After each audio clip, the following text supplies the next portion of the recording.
Hello there, squirrels and squirrelettes. Just read a little bit you want to before it gets in later and I'm half asleep. I tried to read last night, but I waited too late and I was like, from the get-go, so I said, forget that. We'll put that on the blooper reel sometime. Part 3. I ran into Miss Emily Barton outside. She had a shopping basket on her arm. Good morning, Mr. Burton. I hear you went to London yesterday. Yes, she had heard all right. Her eyes were, I thought, kindly, but full of curiosity, too. I went to see my doctor, I said. Miss Emily smiled. That smile made little of Marcus Kent. She murmured, I hear Megan nearly missed the train. She jumped in when it was going. Helped by me, I said. I hauled her in. How lucky you were there, otherwise there might have been an accident. It's extraordinary how much of a fool one gentle, inquisitive old maiden lady can make a man feel. I was saved further suffering by the onslaught of Mrs. Dane Calthrop. She had her own tame, elderly maiden lady in tow, but she herself was full of direct speech. Oh. Good morning, she said. I heard you've made Megan buy herself some decent clothes. Very sensible of you. It takes a man to think of something really practical like that. I've been worried about that girl for a long time. Girls with brains are so liable to turn into morons, aren't they?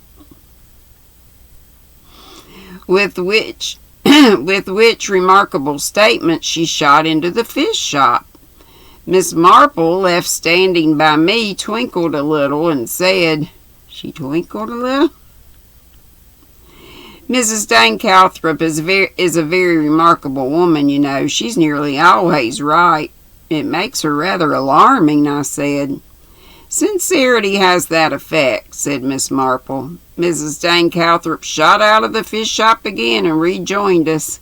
She'd be shooting in, shooting out. She was holding a large red lobster. Have you ever seen anything so unlike Mr. Pye? She said. Very virile and handsome, isn't he? Part 4. Let's Diet Pepsi.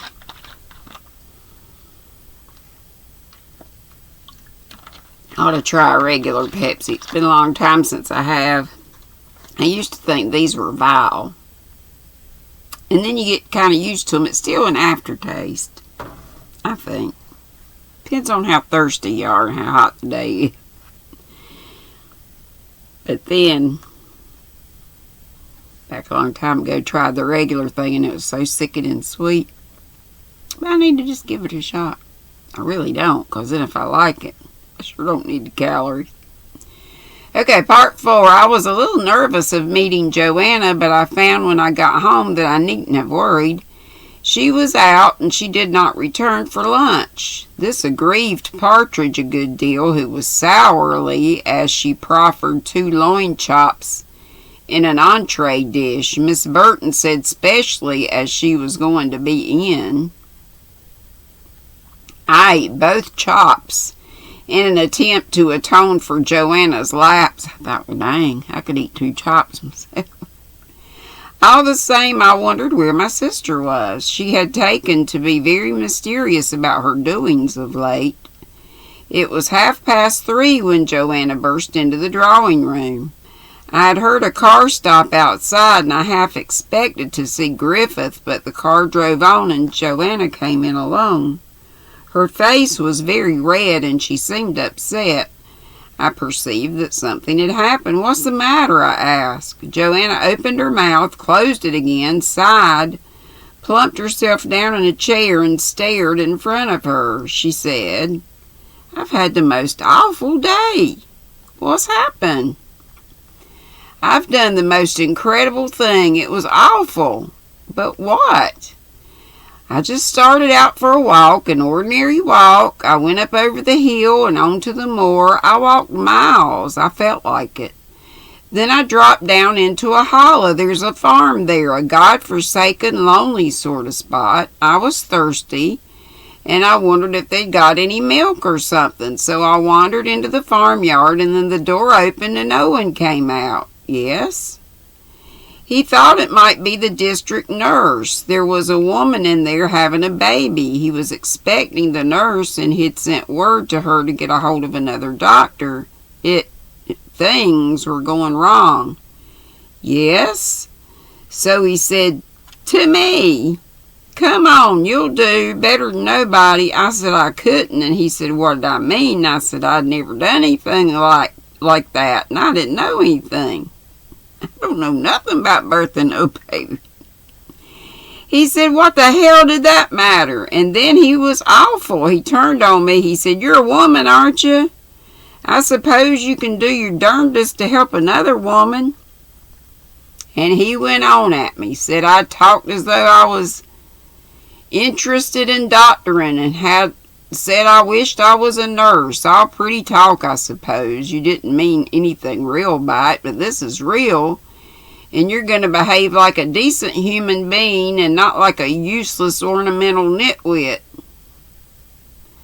I've done the most incredible things, Jerry. Held instruments and boiled them and handed things. I'm so tired I can hardly stand up. It was dreadful. But he saved her, and the baby. It was born alive. He didn't think at one time he could save it. Oh, dear. Joanna covered her face with her hands. I contemplated her with a certain amount of pleasure and mentally took my hat off to Owen Griffith. He'd brought Joanna slap up against reality for once. I said, "There's a letter for you in the hall from Paul, I think." "Eh?" She paused for a minute and then said, "I've no idea, Jerry, what doctors had to do. The nerve they've got to have." I went out into the hall and brought Joanna her letter. She opened it, glanced vaguely at its contents, and let it drop. Oh, Lord, it's one of them letters, I bet. He was really rather wonderful. The way he fought, the way he wouldn't be beaten, it was rude and horrible. He was rude and horrible to me, but he was wonderful. I observed Paul's disregarded letter with some pleasure. Plainly, Joanna was cured of Paul, so it was from Paul. And that's all of 12. So we'll go on to 13, but let me show you something. You know this blanket that's been down here forever that I work on a row or two here and there? Been using the new hut. It's got little fuzzies all over it, but it's alright. Can you see it? Yeah, see, look. Fuzzies off the yarn, how it sticks to the rubbery stuff. See, that wasn't a good idea. This part's nice. And this part feels good when it's new. If it seems like it would be a good idea, but I guess you just wash it off from time to time. Anyway, that has nothing to do with what I'm on about. Alright. So this has been down here on the floor, right sort of next to me. This chocolate fountain that Cynthia King blessed me with, y'all told me I was pulling from the center and it hadn't fallen in on itself, but I just happened to think you better go ahead and start wrapping this thing from the outside. So that's what I'm doing. So it's not really the barf that it looks like. There is method to the madness. So anyway, that's on my lap, just in case y'all wondered. Chapter 13. Things never come when they're expected. I was full of Joanna's and my personal affairs and was quite taken aback the next morning when Nash's voice said over the telephone, "We've got her, Mr. Burton." I was so startled I nearly dropped the receiver. "You mean the he interrupted. "Can you be overheard where you are?" "No, I don't think so. Well, perhaps." It seemed to me that the baize, B-A-I-Z-E, door to the kitchen had swung open a trifle. It's Partridge. "Perhaps you'd care to come down to the station?" "I will, right away." "I bet you it's Partridge." I said it's everybody, right? I was at the police station in next to no time. In an inner room, Nash and Sergeant Parkins were together. Nash was wreathed in smiles. "It's been a long chase," he said, "but we're there at last." He flicked a letter across the table. This time it was all typewritten. It was, of its kind, fairly mild. "It's no use thinking you're going to step into a dead woman's shoes. The whole town is laughing at you. Get out now. Soon it will be too late. This is a warning. Remember what happened to that other girl. Get out and stay out." It finished with some mildly obscene language. "That reached Miss Holland this morning," said Nash. "Thought it was funny she hadn't had one before," said Sergeant Parkins. "Who wrote it?" I asked. Some of the exultation faded out of Nash's face. He looked tired and concerned. He said soberly, "I'm sorry about it, because it will hit a decent man hard, but there it is. Perhaps he's had his suspicions already." "Who wrote it?" I reiterated. Well, we did think of this at one time, or they thought of it. Miss Amy Griffith. I wonder if it really is, though. We're at 83% of the book, so it could turn out to be somebody else. Part 2. I forgot to say part 1 a while ago. Part 2. Nash and Parkins went to the Griffiths' house that afternoon with a warrant. By Nash's invitation, I went with them. "The doctor," he said, "is very fond of you. He hasn't many friends in this place. I think, if it's not too painful to you, Mr. Burton, that you might help him to bear up under the shock." I said I would come. I didn't relish the job, but I thought I might be some good. We rang the bell and asked for Miss Griffith, and we were shown into the drawing room. Elsie Holland, Megan, and Symington were there having tea. Nash behaved very circumspectly. He asked Amy if he might have a few words with her privately.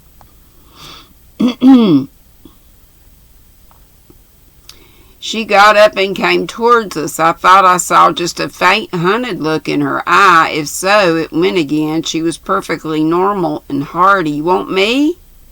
Not in trouble over my car lights again, I hope." She led the way out of the drawing room and across the hall into a small study. Could be her.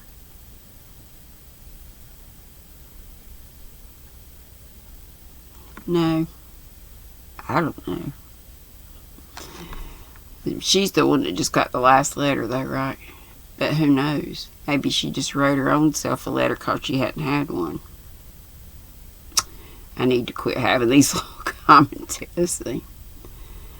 As I closed the drawing room door, I saw Symington's head jerk up sharply. I supposed his legal training had brought him in contact with police cases, and he had recognized something in Nash's manner. He half rose. That's all I saw before I shut the door and followed the others. Nash was saying his piece. He was very quiet and correct. He cautioned her and then told her that he must ask her to accompany him.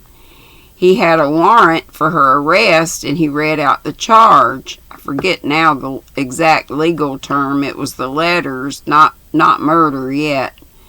Amy Griffith flung up her head and bayed with laughter. She boomed out, "What ridiculous nonsense! As though I'd write a packet of indecent stuff like that. You must be mad. I've never written a word of the kind." Nash had produced the letter to Elsie Holland. He said, "Do you deny having written this, Miss Griffith?" If she hesitated, it was only for a split second. Of course I do. I've never seen it before. Nash said quietly, I must tell you, Miss Griffith, that you were observed to type that letter on the machine at the Women's Institute between 11 and 11:30 p.m. on the night before last. Yesterday you entered the post office with a bunch of letters in your hand. I never posted this. No, you did not. Whilst waiting for stamps, you dropped it inconspicuously on the floor so that somebody should come along unsuspectingly and pick it up and post it. I never... The door opened and Symington came in. He said sharply, What's going on? Amy, if there's anything wrong, you ought to be legally represented. If you wish me... She broke then, covered her face with her hands, and staggered to a chair. She said, Go away, Dick, go away. Not you, not you. You need a solicitor, my dear girl. Not you. I couldn't bear it. I don't want you to know all this. He understood then, perhaps. He said quietly, I'll get hold of Mildmay of Exhampton. Will that do? She nodded. She was sobbing now. Symington went out of the room. In the doorway he collided with Owen Griffith. What's this? Said Owen violently. My sister? I'm sorry, Dr. Griffith, very sorry, but we have no alternative. You think she was responsible for those letters? I'm afraid there's no doubt of it, sir, said Nash. He turned to Amy. You must come with us now, please, Miss Griffith. You shall have every facility for seeing a solicitor, you know. Owen cried, Amy? She brushed past him without looking at him. She said, Don't talk to me. Don't say anything. And for God's sake, don't look at me. They went out. Owen stood like a man in a trance. I waited a bit, then I came up to him. If there's anything I can do, Griffith, tell me. He said like a man in a dream, Amy, I don't believe it.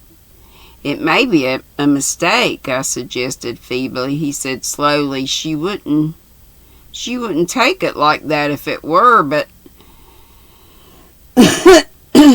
but I would never have believed it. I can't believe it.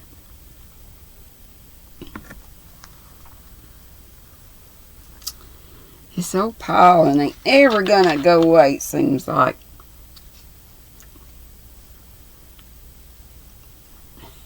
Thought I had hair on it.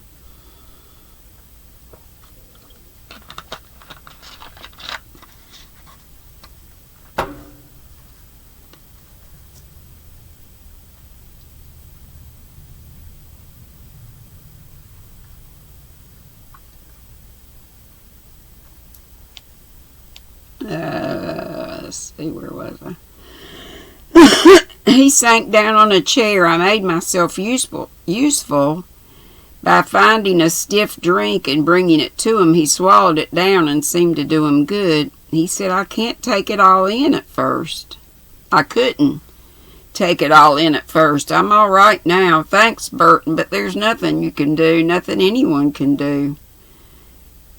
The door opened and Joanna came in. She was very white. She came over to Owen and looked at me. She said, Get out, Jerry. This is my business. Excuse me. As I went out the door, I saw her kneel down by his chair. Part 3. I can't tell you coherently the events of the next 24 hours. Various incidents stand out, unrelated to other incidents. I remember Joanna coming home very white and drawn, and of how I tried to cheer her up, saying, Now who's being a ministering angel?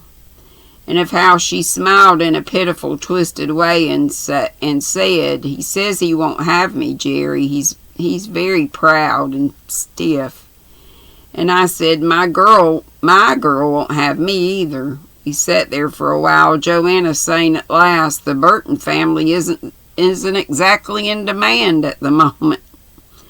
I said, "Never mind, my sweet. We still have each other." And Joanna said, "Somehow or other, Jerry, that doesn't comfort me much just now."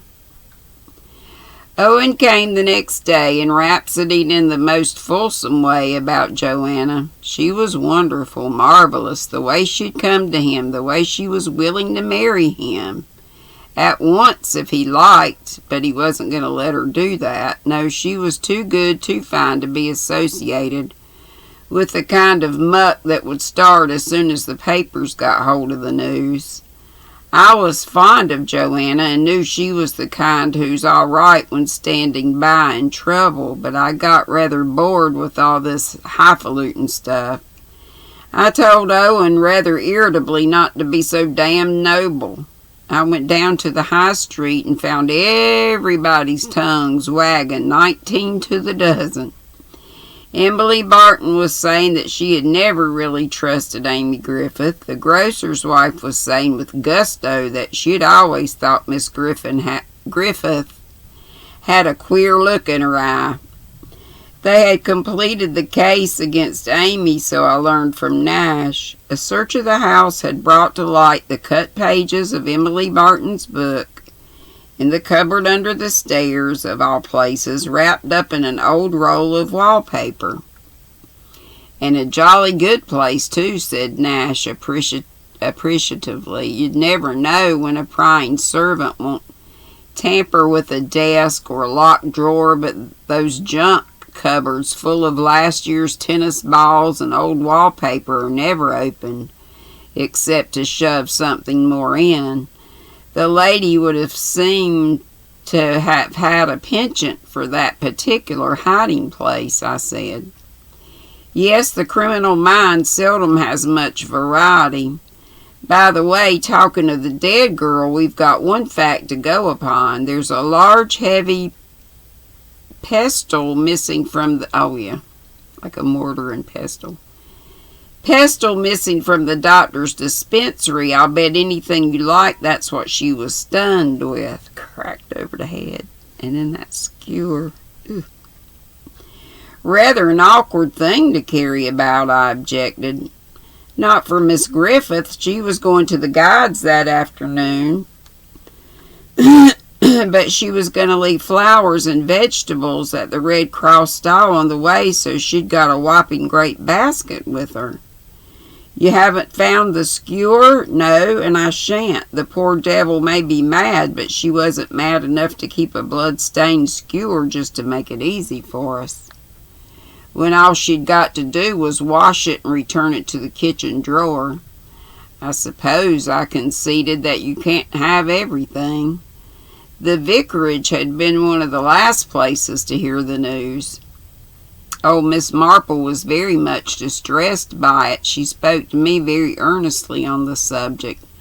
"It isn't true, Mr. Burton. I'm sure it isn't true." See, there's more than meets the eye. I think Amy might have done the letters, but I don't think she did the killing. She might have cracked her over the head, but not the skewer, maybe. I don't know. We'll see. "It's true enough, I'm afraid. They were lying in wait. You know, they actually saw her type that letter." Yes. "Perhaps they did. Yes, I can understand that. And the printed pages from which the letters were cut were found where she'd hidden them in her house." Miss Marple stared at me. Then she said in a very low voice, "But that is horrible, really wicked." Miss Dane Calthrop came up with a rush and joined us and said, "What's the matter, Jane?" Miss Marple was murmuring helplessly, oh dear, what can one do?" "What's upset you, Jane?" Miss Marple said, "There must be something, but I'm so old and so ignorant, and I'm afraid, so foolish." I felt rather embarrassed and was glad when Mrs. Dane Calthrop took her friend away. I was to see Miss Marple again that afternoon, however, much later when I was on my way home.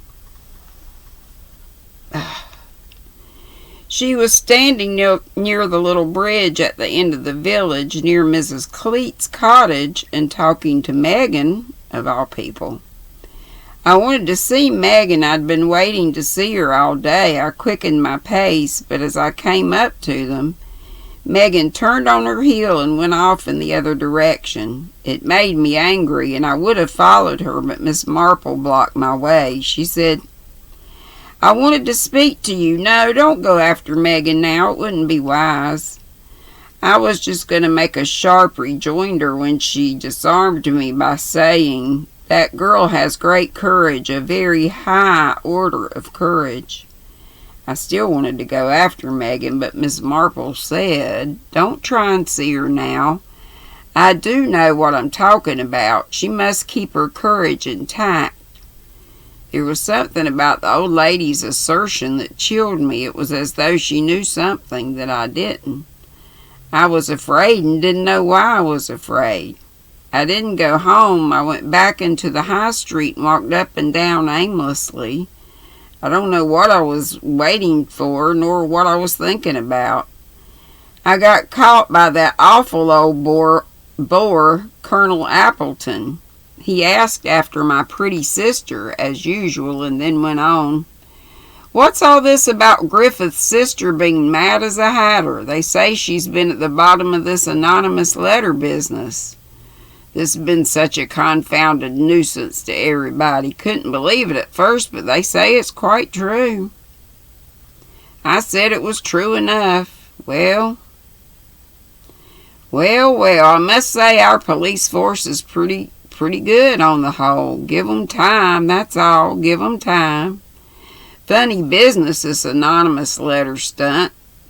These desiccated old maids are always the ones who go in for it, though the Griffith woman wasn't bad looking, even if she was a bit long in the tooth.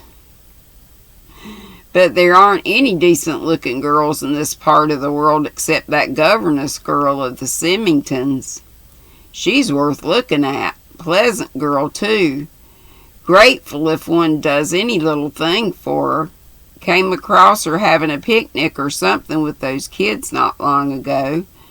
They were romping about in the heather, and she was knitting, ever so vexed she'd run out of wool. Well, I said, "Like me to run you into Limstock? I've got to call for a rod of mine there. I shan't be more than 10 minutes getting it, and then I'll run you back again."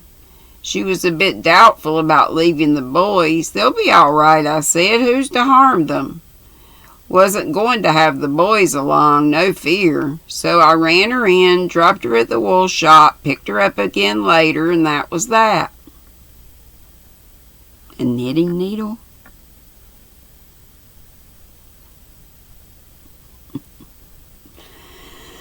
Anyway. Thanked me very prettily.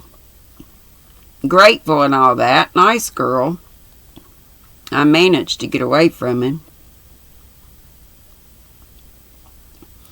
It was after that I caught sight of Miss Marple for the third time. She was coming out of the police station. Part 5. I've been forgetting to say the parts. Where do one's fears come from? Where do they shape themselves? Where do they hide before coming out into the open? Just one short phrase, heard and noted and never quite put aside. Take me away, it's so awful being here, feeling so wicked. Remember Megan said that. Why had Megan said that? What had she to feel wicked about? There could be nothing in Mrs. Symington's death to make Megan feel wicked. Why had the child felt wicked? Why? Could it be because she felt responsible in any way? Megan? Impossible. Megan couldn't have had anything to do with those letters, those foul, obscene letters. Owen Griffith had known a case up north, a schoolgirl. Megan. What had Inspector Graves said? Something about an adolescent mind? Innocent middle-aged ladies on operating tables, babbling words they hardly knew, little boys chalking up things on walls. No, not Megan. Heredity? Bad blood? An unconscious inheritance of something abnormal? Her misfortune, not her fault, a curse laid upon her by a past generation? I'm not the wife for you. I'm better at hating than loving. Oh, my Megan, my little child, not that, anything but that, and that old Tabby is after you. She suspects, Marple. She says you have courage. Courage to do what? It was only a brainstorm. It passed, but I wanted to see Megan. I wanted to see her badly. At 9:30 that night, I left the house and went down to the town and along to the Symingtons. It was then that an entirely new idea came into my mind, the idea of a woman whom nobody had considered for a moment, or had Nash considered her. Wildly unlikely, wildly improbable, and I would have said up to today impossible too, but that was not so. No, not impossible. I redoubled my pace because it was now even more imperative that I should see Megan straight away. I passed through the Symingtons' gate and up to the house. It was a dark, overcast night.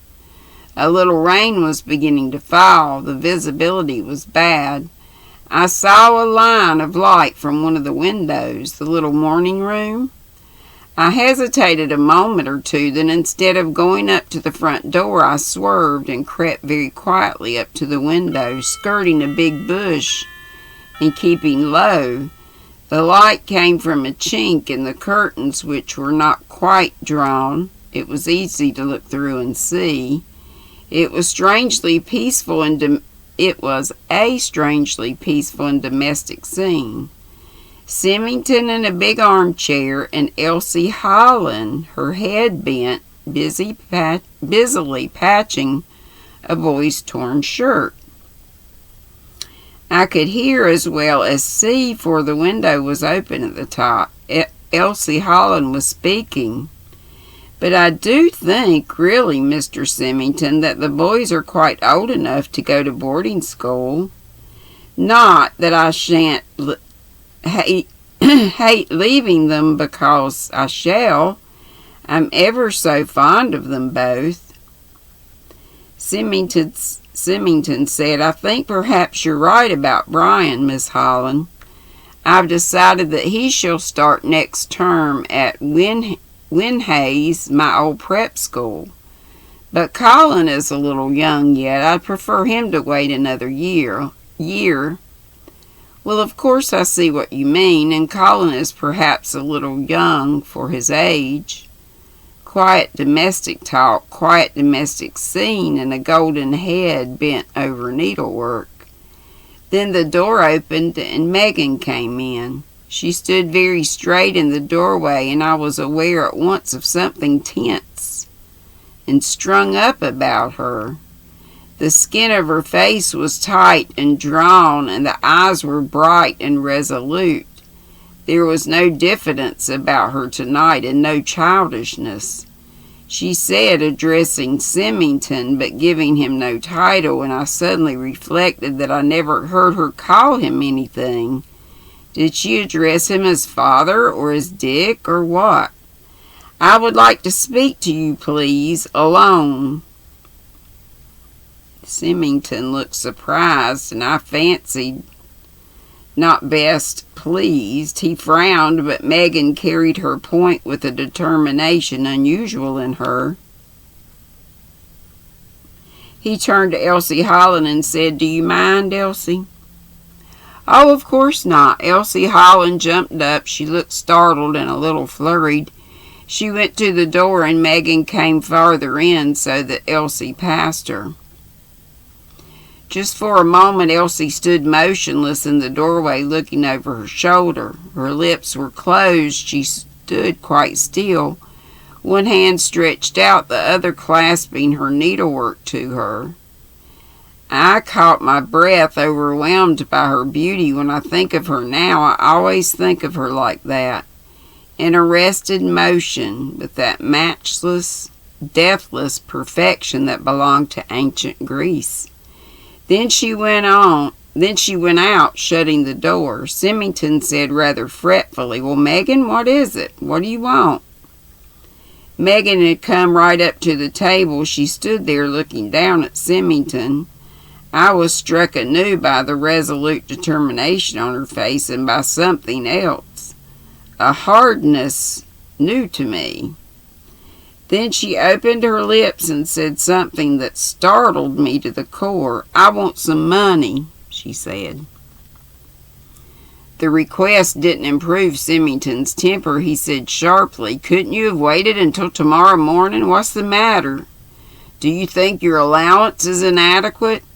A fair man, I thought even then, open to reason, though not to emotional appeal. Megan said, "I want a good deal of money."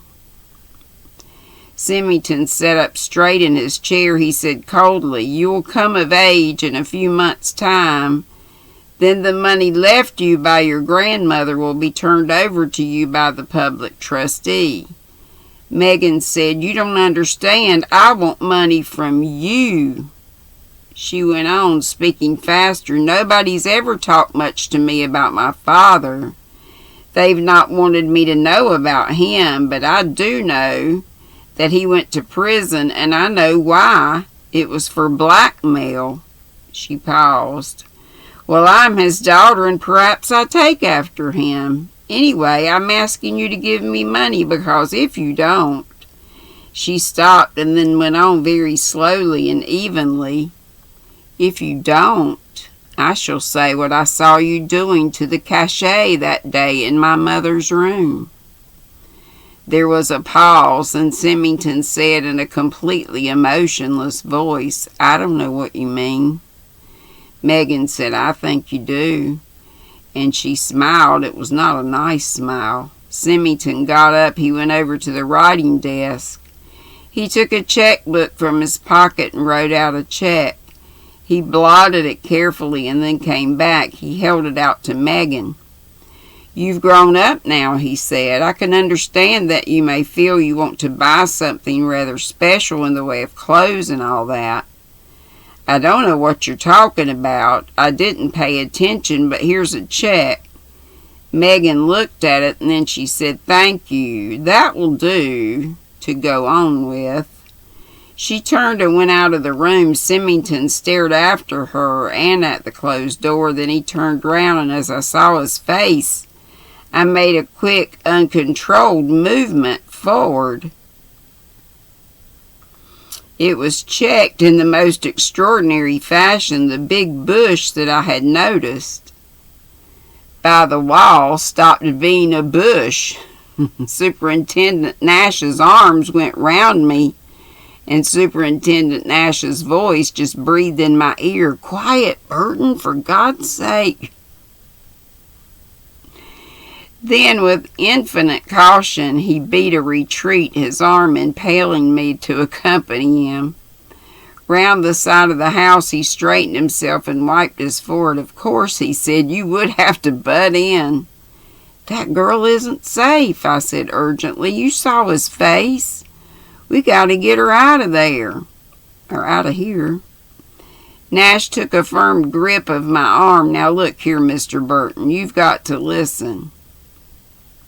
And then it goes to chapter 6, but I must stop there. How about them apples?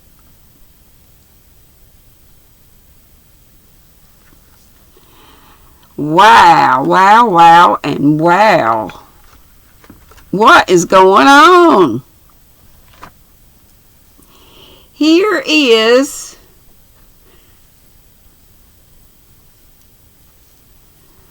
which way does it go? Which way does it go? I'm not sure I know.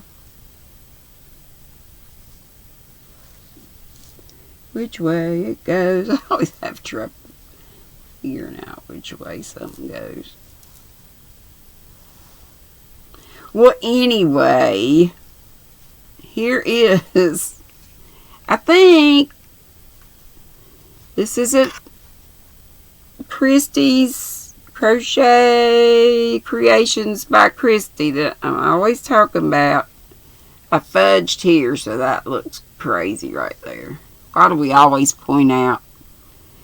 But, well, I can't say what I think it is because we're not supposed to. But anyway, this is the cow we're doing. I think I said mow the other day, but this is cow. I think that's the back. And I'm thinking this is the front.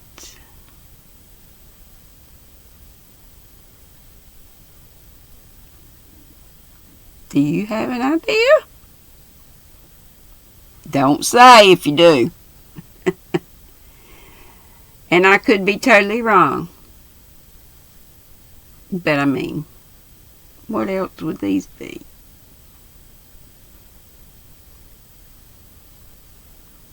Anyway, there you are. I'm caught up. And I even took a picture and put it on the Facebook group. Yay, me. Alright, I'm going to let y'all go, and I'm going to get back to winding. I'm going to get up first and get something. This is hot. Well, room temperature. Something better to drink. Love y'all. Be sweet. Don't be ugly. See you tomorrow, I hope. Live at 5. Tea with me, GrannyDee. Bye.